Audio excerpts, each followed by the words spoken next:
Or, le Seigneur, c'est l'Esprit, et là où est l'Esprit du Seigneur, là est la liberté. 2 Corinthiens 3, 17.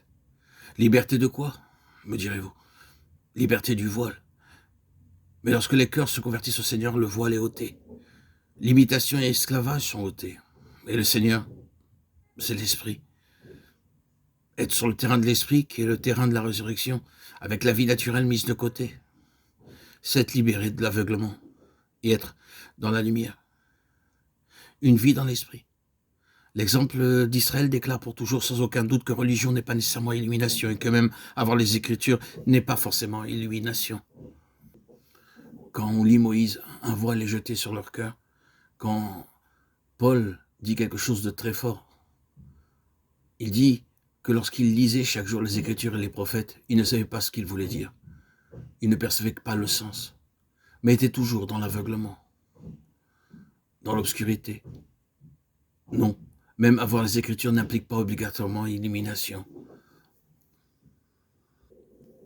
Le message de 2 Corinthiens au sujet du voile, de l'aveuglement, de voir, l'est autant pour les croyants que pour les incroyants. Peut-être s'applique-t-il plus aux croyants, car où est le chrétien complètement et finalement libéré de la vie naturelle? Après tout, l'illumination est seulement une chose comparative, c'est-à-dire une question de plus ou moins.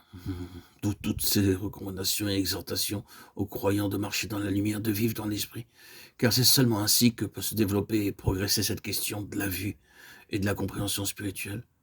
Une vie dans l'esprit est une autre façon de dire une vie sur le terrain de la résurrection. L'aveuglement s'étend sur toute la vie naturelle, opère et a sa force dans le choix de l'acceptation ou non de cette vie naturelle. Il n'est pas nécessaire, ce n'est pas la volonté de Dieu. Le désir de Dieu est que nous demeurions dans la lumière, que nous voyions sa gloire, qu'il n'y ait pas du tout de voile. C'est son désir que le voile soit ôté. Mais une grande chose est nécessaire à savoir que nous devons venir à cette Pâque, à cette mort qui est la mort, à la vie naturelle, et qui introduit une vie entièrement nouvelle, une vie de l'esprit, ou une nouvelle faculté, un nouveau pouvoir, une nouvelle capacité de voir sont créés. Ceci est très important. C'est si important pour nous en tant que peuple de Dieu que je pourrais bien passer tout le reste du temps disponible sur ce sujet. Il nous faut renoncer à notre être charnel, au vieil homme, et marcher selon l'esprit, vivre une vie de l'esprit. Quand est-ce que le peuple de Dieu qui a les Écritures et les connaît si bien dans la lettre, viendra-t-il à réaliser, à reconnaître que si, en vérité, il a été crucifié avec Christ, s'il est mort dans sa mort et ressuscité avec lui, il a reçu l'Esprit et à la lumière demeurant en lui.